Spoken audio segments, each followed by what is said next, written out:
My name is Julian. I'm an admission counselor here at Reed College. I work with students in Portland, Oregon, but not the rest of Oregon, also Seattle, but not the rest of Washington. And I also work with students in Vermont, Maine, Connecticut, Delaware, New Jersey, New Hampshire, and Rhode Island. And today we have our German faculty office hours. So I'm going to turn it over to Katja to introduce herself and tell us a little bit more. Yeah. Hello, everyone. So my name is Katja Garloff. I'm the chair of the German department here at Reed College. There are two other permanent faculty members apart from me, Jan Mischkowski and Jake Fraser. So that is actually a fairly, a large number of German faculty for a college of about 1,500 students. I can very broadly, I think, just describe our program, but then I will also be very happy to actually answer questions from individual students. We often, organize our open houses or information sessions like that because we know that students might have very different questions about aspects of our program. So I'll keep it brief, the introduction. I'll just say, we offer here at Reed, really a very full German program. 3 levels of language teaching, first, second, and third year, and then a number of courses on German literature, film, and culture, both in German and in translation as well. Actually, many of our upper level courses are taught in translation in the main section, but students can take those courses for German credit and meet in an extra session and discuss and read texts in German.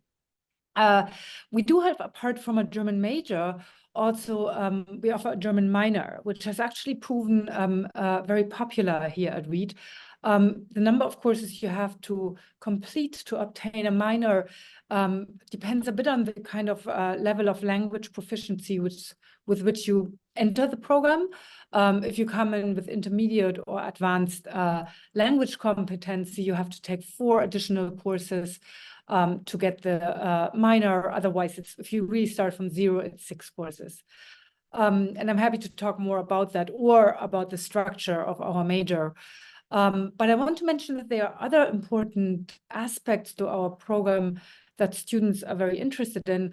First of all, we offer study abroad programs in Germany, 3 different ones, or actually 4 different ones in Berlin, Munich, and Tübingen. And they differ a little bit. And of course, these are different cities, and different vibes to the cities. And the programs differ a bit in terms of the language competency that they require for you to enter those programs.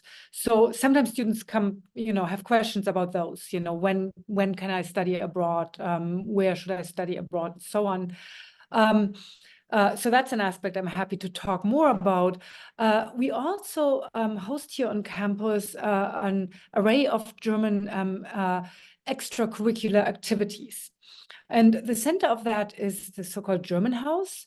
That is a student dorm in which each year 6 students reside, plus a house advisor and a so-called language scholar. I'll talk about that in a moment. And the goal of that house itself is to enable students to also use their German in an everyday setting. The goal is to speak as much German as possible. Obviously, they don't speak German exclusively, but still, it's a way, of keeping your German up, even though you might not be able to take a German course in a specific semester. And also, again, this is a little bit of a cultural center.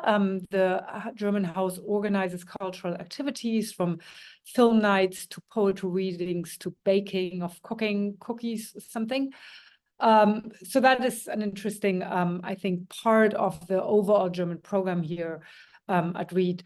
The language scholar that I mentioned, I think it's worthwhile to say a bit more about it. So in addition to the 3 permanent German faculty here on campus, we invite here each year a language scholar, which is a student from Munich, usually around 25 years old, who on the one hand assists us a bit in the language teaching by offering conversation sessions, but also lives in the German house and helps organizing these cultural activities.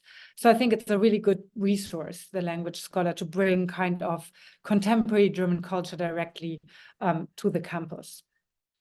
Yeah, so I leave it for the moment, I think, at that, and just open up a little bit to questions. And again, any kind of question is okay. If you just want to know how you place into a certain German language course, to questions about the major, to questions about study abroad, you know, I'm happy to answer all of these. Do we have questions in the chat? Actually, It doesn't look like, yeah, and I'll say. Oh, yeah, there's a question. Yeah, should I just currently in level and will be taken AP next year. Yeah, thank you very much, Lola, for your question. First of all, I would definitely recommend then taking the placement test at Reed College here, even though you have a kind of course, a result from your AP test, and that might mean that you get automatic credit, right? I think if you score 4 or 5, the college will give you credit for that course. Still, absolutely take the placement test, which can be taken online and over the summer before you come to the college. And that gives you a better sense of score that comes with a recommendation which course to take. A lot of students with your background do place into the 3rd year German, into our German 311 course. And even if you place out of that, I strongly recommend incoming students to take that course. I think it's a perfect course to kind of polish your German skills, to really do a lot of writing, reading, speaking. Our 3rd year course is a thematic course that is still a language course. That means that the more difficult grammar topics are discussed, but apart from that, it's fully exploring a certain theme. Last year and probably next year, it's a kind of 20th century German history and culture through the lens of Berlin. So there's a lot of text and films and art around Berlin, but it also takes you to the history of Germany in the 20th century. So I think you get a lot of cultural and historical knowledge, and everything, again, you read and watch and speak and write is in German, so that really polishes your German skills. It's typically a small class between 5 and 9 students, I would say. Sometimes it happens, you know, that students barely place into 3rd year or place into 2nd year. I wouldn't be surprised if that happens, because frankly, college language proceeds a lot faster than high school language. It's a lot more intense. It's a lot more effective, I think, overall. So some students opt, even if they kind of just place into 3rd year, do opt for taking either the entire 2nd year again or take the 2nd semester of 2nd year again. That is still a little bit more all-around language course. It's an intense review of all the grammar you learn in the 1st year, so it takes you through all the grammatical topics again, but also uses a lot of authentic German cultural materials to supplement and talk about issues already. So there are short literary texts, there are films, etc. in that course. So in other words, my recommendation for you is, and for anyone who has any kind of background in language, take the placement test here at Reed. Also know that the results are not written in stone. So we will not simply absolutely place you in a class after the test. We often actually invite students to come by to office hours and look a little bit more precisely at what their background is. Some students feel they did extremely well on the test, but they actually don't speak very well. So they ask if they could, you know, start a little lower. Others feel they would like the challenge and go to a little higher class, and we normally accommodate that. Yeah, we're very open. We are really working with the student to find the level of language class that works best for them. Does that make sense? Oh, I have a question more about the language. Shall I read this here? Shall I read the question aloud, or Julian, do you want to read the next question and then I'll answer it? Yeah, I love this question, actually. So a student has asked, in German, compound words are more common than in English. If you had to use such words to describe Reed, what word would it be? And what does each component of this word mean individually, and how do they together sum up the read experience? Wow, I absolutely love that question. I don't know if I have an answer. Julian, can I brainstorm with you a little bit? You know German, right? You just confessed to having spent 4 years in Germany. So This is how do true. we sum up? It is true. Are you all, everyone, by the way, are you familiar with these huge German compounds? I love that even in the first semester, I early on introduced this word, because, in first semester German, right? We work with things we have in the classroom, right? And we start very slow and so on. But something I can introduce very early on is der Weißwandtafelstift. It's a kind of prop we use in the classroom, right? I need to write on the whiteboard, and then we take it from there, and think a little bit about also what determines the gender. It's always the last part and so on, right? But how long can you extend these words, and so on? Yeah. So how do we sum up the read experience in such a I try to do something with intellectual, because I always think we are a very intellectual place here and really curious. Man, can I come back to this question later on? Can we all think a little bit about it? Maybe other people know German here as well. How to... Yeah, maybe while we think I give you the task. Yeah. maybe while we think on that a little bit more, there's another question in the chat about some examples of theses that German majors have done. Are you able to speak a little more on that? Yeah, of course. I should say on that note, by the way, that we have two different tracks in the German program. You can be a German literature major, which means that you take your 6 upper level German seminars all in literature or film, I would say, both these. And then we also have a cultural studies track, which allows students to take 2 of their upper level seminars in another discipline, like in history, philosophy, art history, but focused on German materials.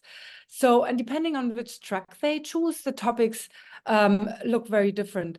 If you go more with a literature topic, you often write, about novels or poems with a certain theme. For instance, the representation of city life in 2 German novels from the beginning of the 20th century. It's actually an exciting topic, how do people experience this overwhelming big city?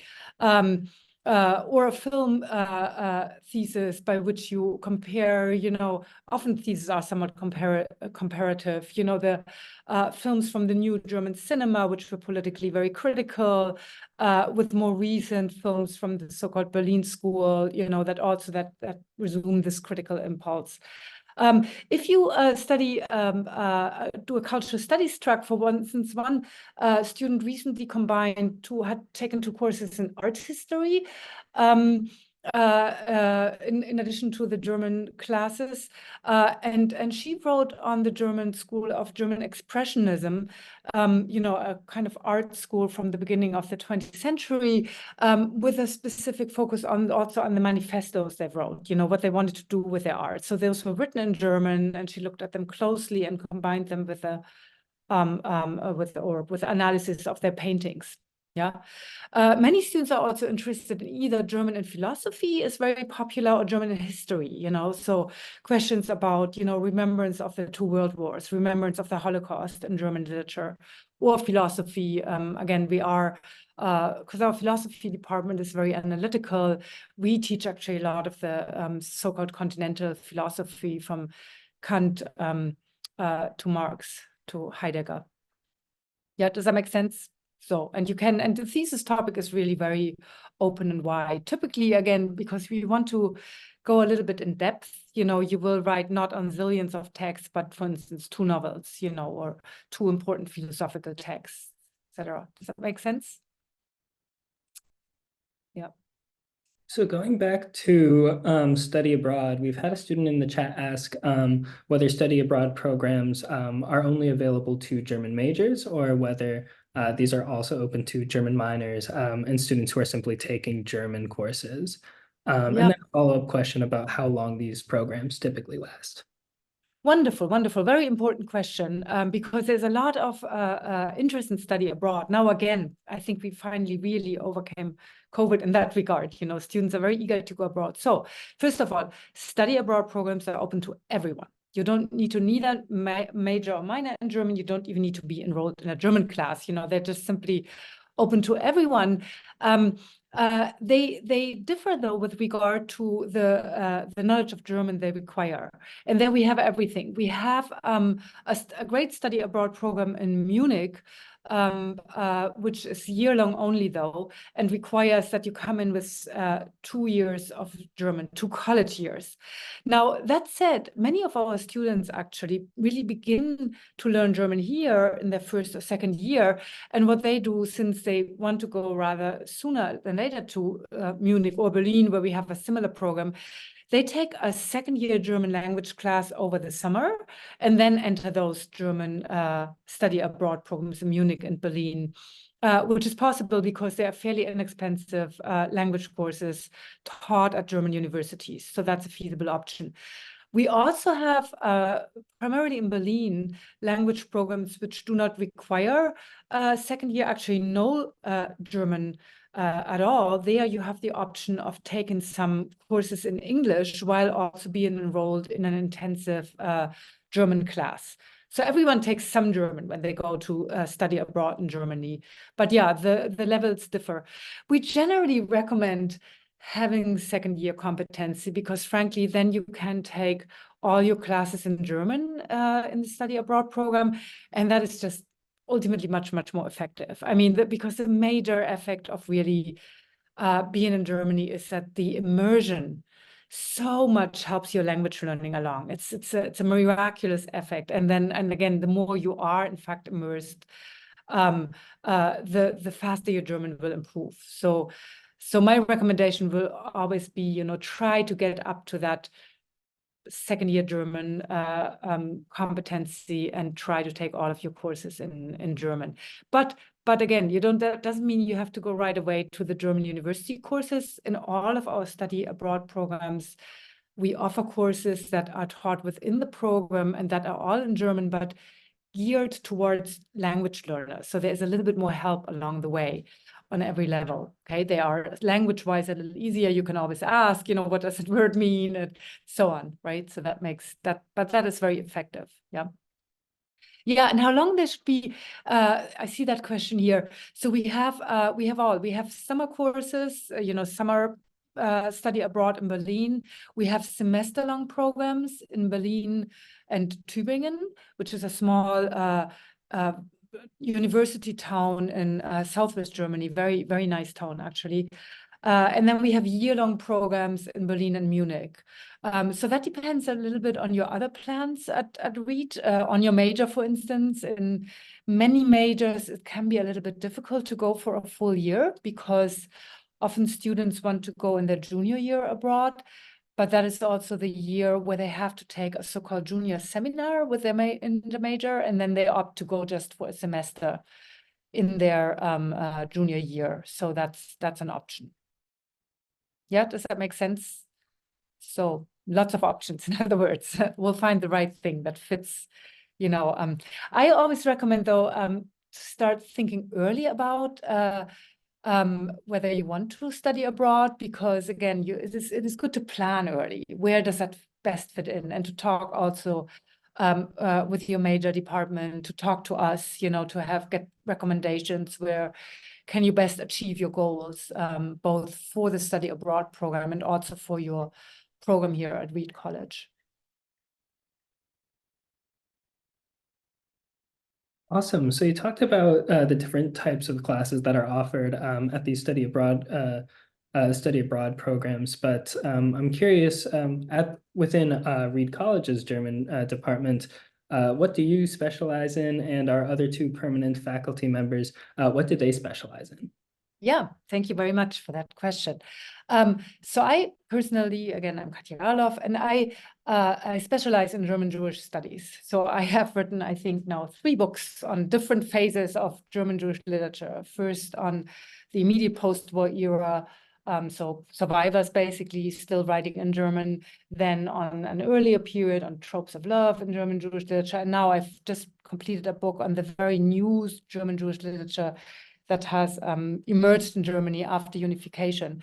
But I teach pretty broadly. I teach, I would say, primarily 20th and 21st century German literature and film a lot. That was actually my second major subject in graduate school, and I've always taught film courses here at Reed College. My colleague Jan Miszkowski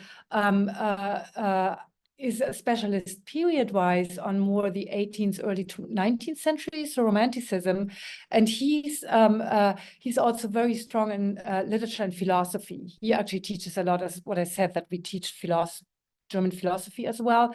So he's interested in German idealism, he's interested in romantic poetry, but he is very broad himself. He's written a whole book on war in literature, you know, how the changing nature of war actually, and modern war is reflected in literary and philosophical texts. And he's currently writing a book on botany and literature, on plants and literature. So he's, you know, has a broad horizon. And my third colleague, Jake Fraser, he just got tenure, so he's a junior colleague who has been here for 7 years now, is in his 7th year.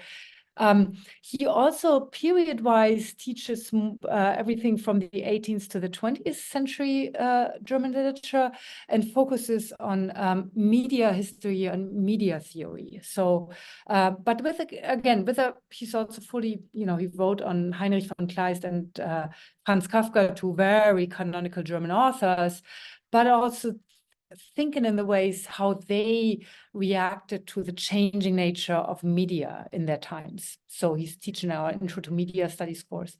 So I would say we are all pretty broad in our research and our offerings. Yeah, film and media studies is kind of a focus right now in the department, but also literature and history and literature and the Holocaust and literature and philosophy. Yeah. Wonderful. Yeah, looks like we have another question in the chat as well, asking what advising looks like within the German department. Yeah, thank you very much for that question. One advantage of being a small department, again, with 3 faculty, we have a relatively low number of majors, although we advise a lot of students in a broader sense. Many students are taking our courses, English, comparative literature majors, history majors. So you have many different students in our classes with whom we talk, of course. But since we have a lower number of majors, I can really say that we can work very intensely with our individual students and meet often with them. In part because, you know, there are more questions coming up with German majors. For them, of course, the question of when do I best go abroad, you know, how do I integrate the study abroad into my major program are important.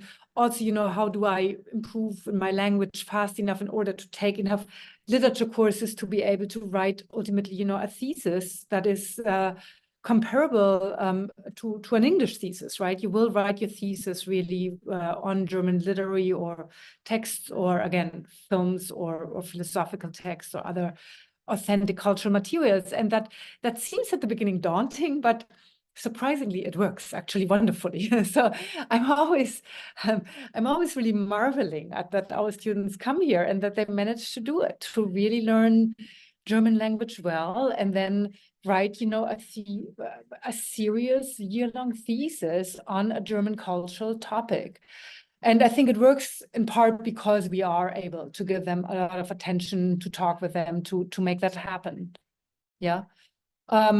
So how easy is it to double major here? So this is it. We don't have double majors at Reed, or rarely, you know, you can double major, but at Reed to double major means you have to write 2 theses.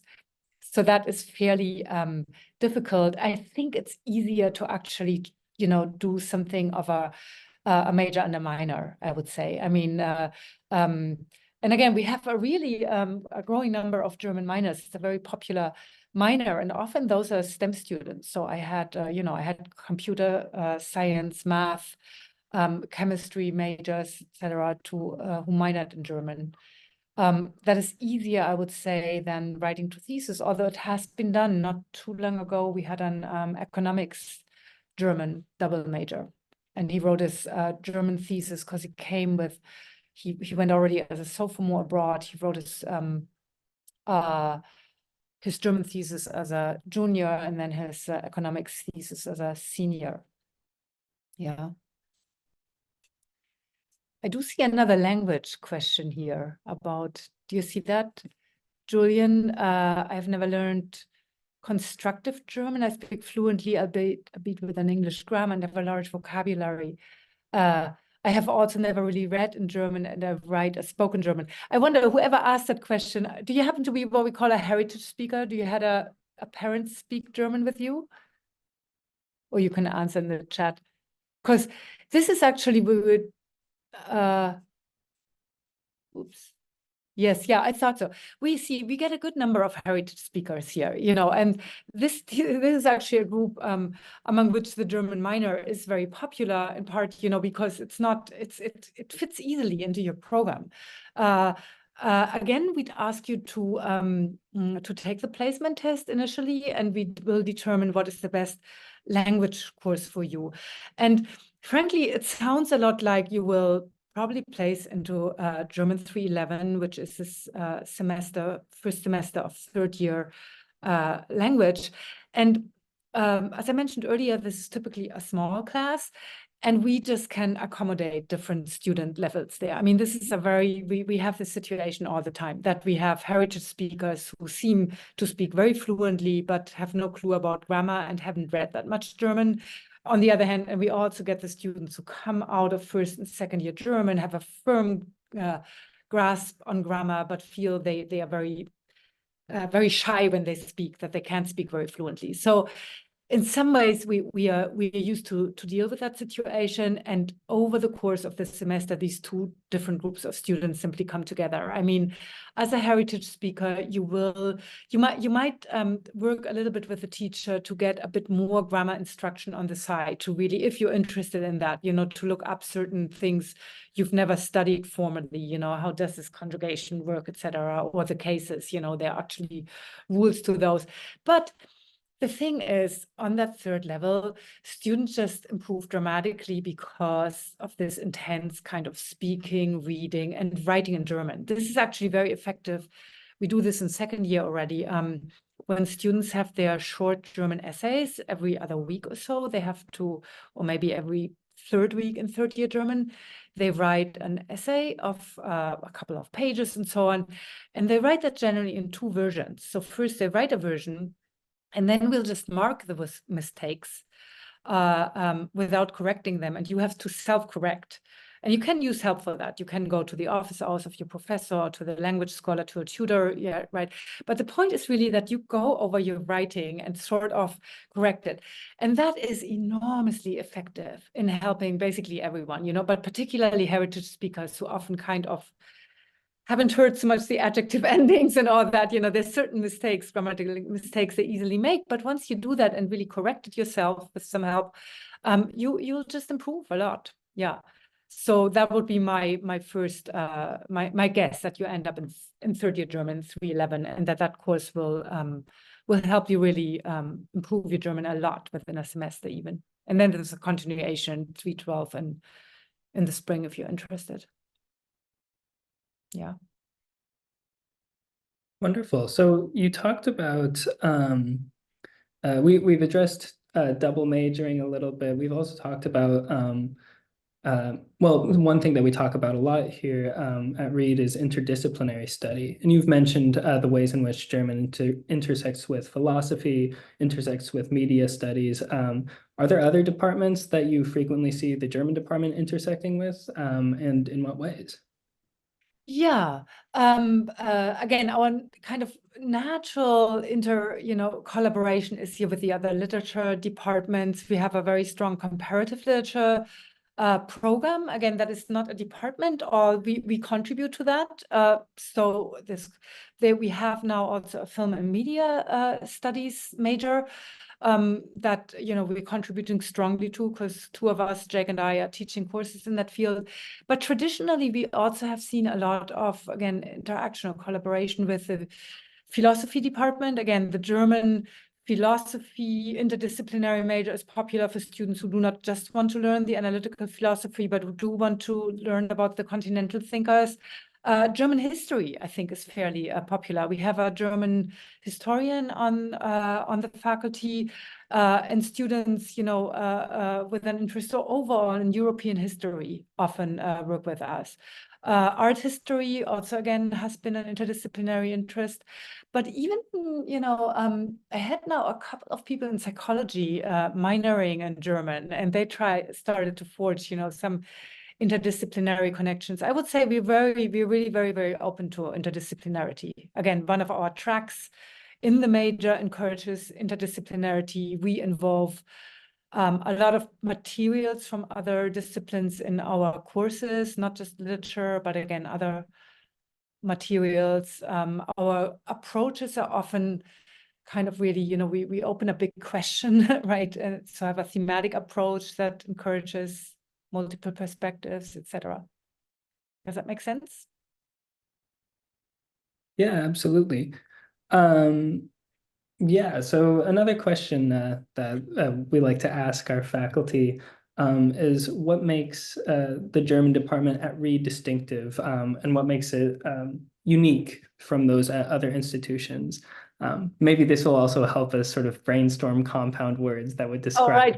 We still owe you a compound word, with who asked that? Mike, right? Or yeah.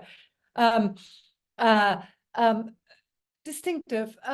I don't know. We're not absolutely unique in that. Many liberal arts colleges do that, but it still is worthwhile, I think, highlighting. I think the close integration of the teaching of language and the teaching of culture from day one is something we really promote. And some, in large departments at large universities, there's often a kind of divide between the lower level language courses in which people train you in language, and then the advanced seminars on literature and so on.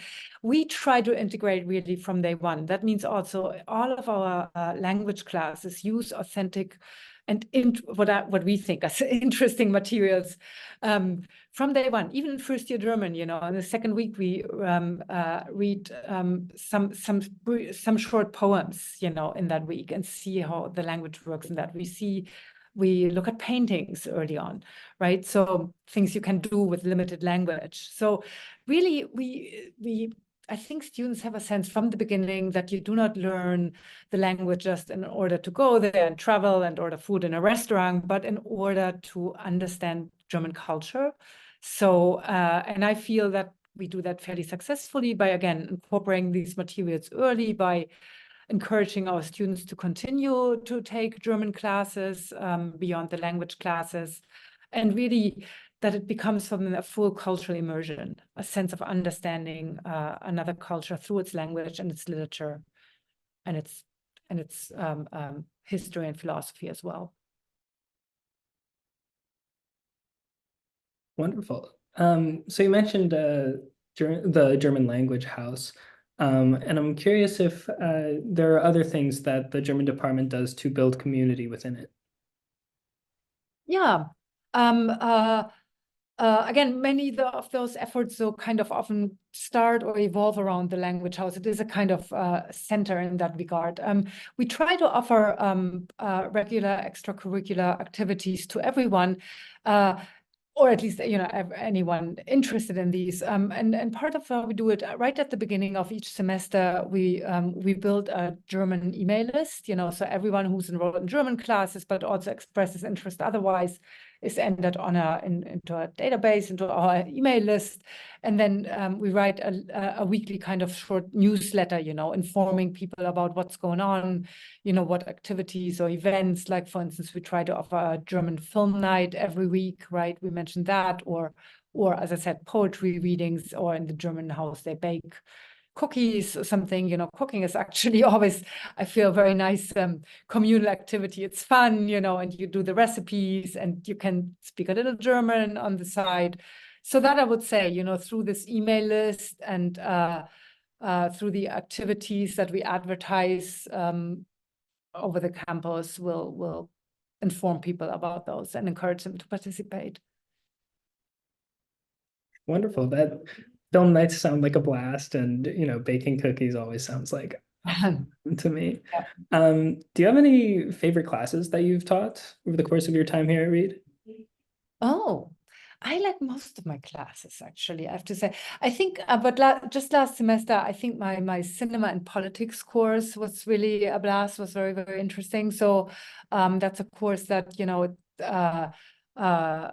it starts around 1930 and goes to different periods of German history and asks then, you know, what makes a film actually political? You know, when does it become a political commentary, from everything to, you know, visions of collective life in Weimar Germany around 1930 to later on remembrance of the Holocaust, to actually contemporary, you know, critiques of finance capitalism in the Berlin School and so on. And feminist film was huge in that. And seeing that, just seeing students think throughout of the semester, really, you know, watching a lot of very different films, but also throughout think about what is a political message in a film, you know, was really, really exciting. I think the students were great. They were really interesting. They saw this thread running through the class. So that's, of course, I enjoyed a lot. One course, you know, it's hard always to say I enjoy it. I find very, very important, simply. I have to say I teach a course on representing genocide, where I look at, you know, literary and filmic representations, not only of the Holocaust, but of other genocides and as well of the Cambodian and the genocide in Rwanda and the Armenian genocide, and think about, you know, what happens if we try to depict genocide through the medium of literature and film. So it's hard to say I enjoy it. It's a very tough class, but I do think it's extremely meaningful for the students and for me, you know, when I teach it. This might be a much smaller question, but is there a film that students will watch either through these community building events or through a course that you find is particularly impactful? Oh, a single film. What is, you know, I mean, I'm always surprised, you know, the two films that my students always isolate from my cinema and politics course, which they find most impactful, is, first of all, is Fritz Lang's M.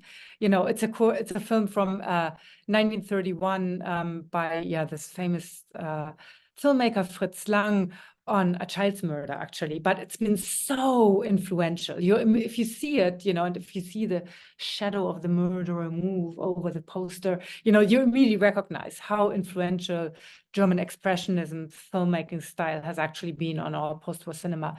And then surprisingly, my students always really like this film by Alexander Kluge, Yesterday Girl, from 1966, one of the first films of the so-called New German Cinema, which really tried to create a critical counter cinema against the what was seen more as purely commercial film coming out of Hollywood. And it's a very kind of fragmented, but still very funny film and oddly entertaining film about a serious topic about a Jewish woman who comes from East Berlin to West Berlin in the early 1960s and tries to find a place, but leads a nomadic life, going from one city to another. And my students always like the kind of combination of interesting, innovative film form, of important theme, and yet of an oddly fresh and entertaining structure, you know, yeah.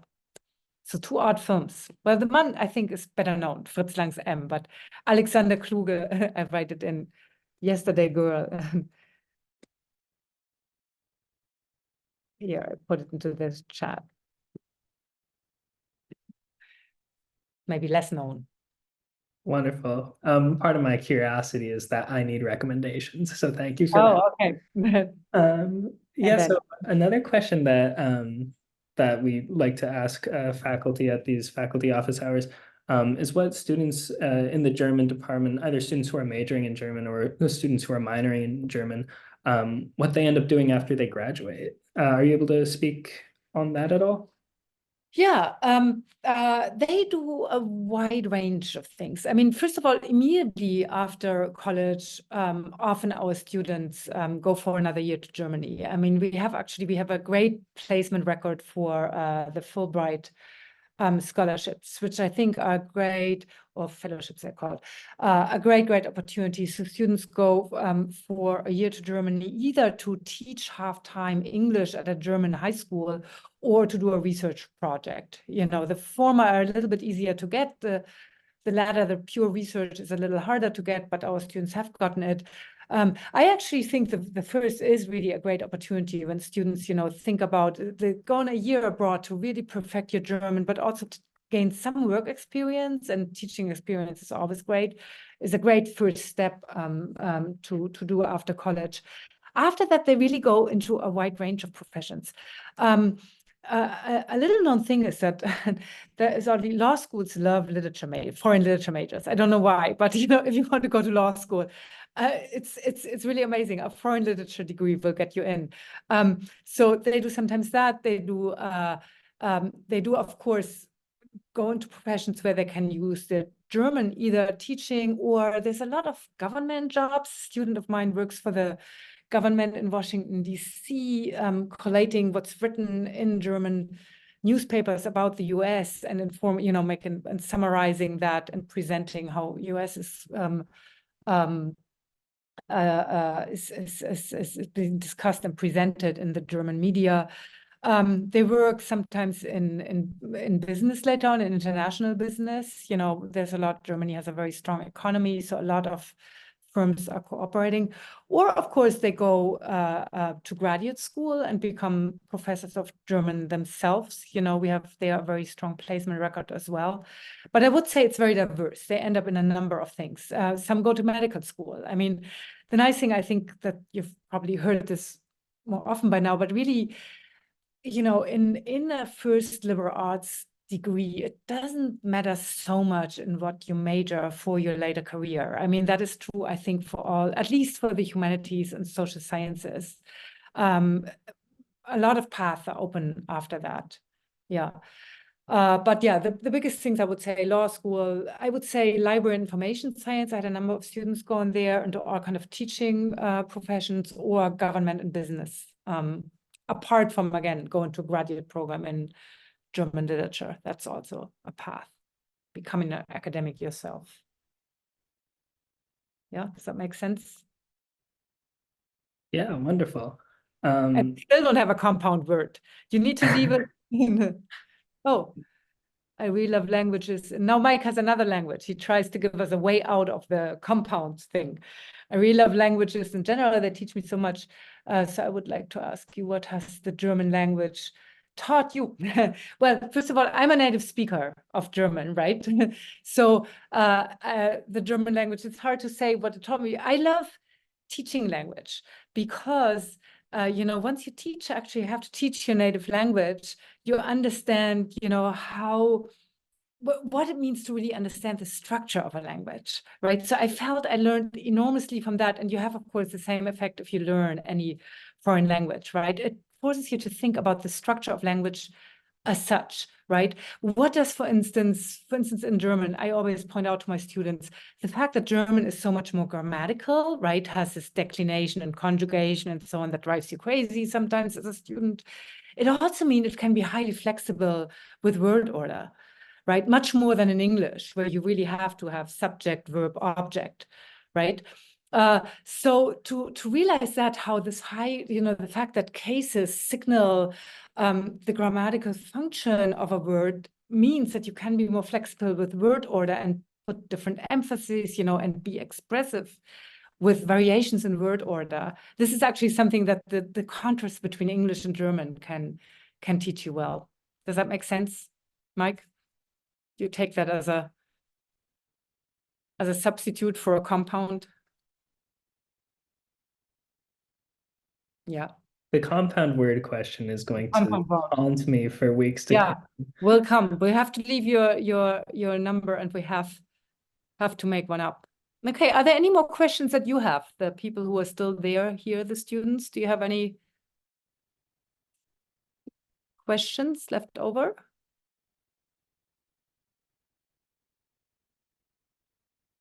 In the event that we don't have any questions left now, I would love to take this opportunity to plug a couple of upcoming programs, upcoming events that we have running through the admission office.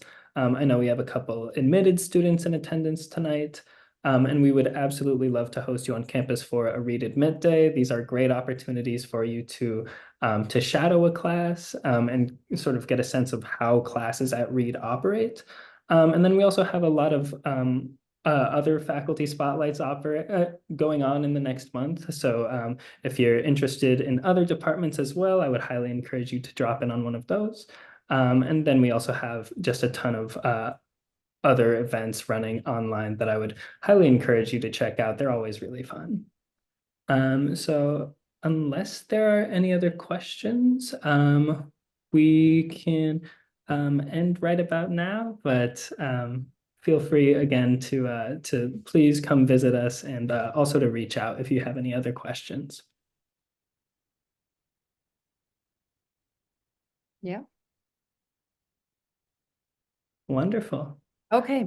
Cool. Well, thank you all for dropping in, and thank you, Katja. This has been really fantastic, and we really appreciate your time. Well, thank you all for coming here and listening and asking great questions. Yep. I hope to see you sometime on campus. Cool. Bye-bye. Bye all.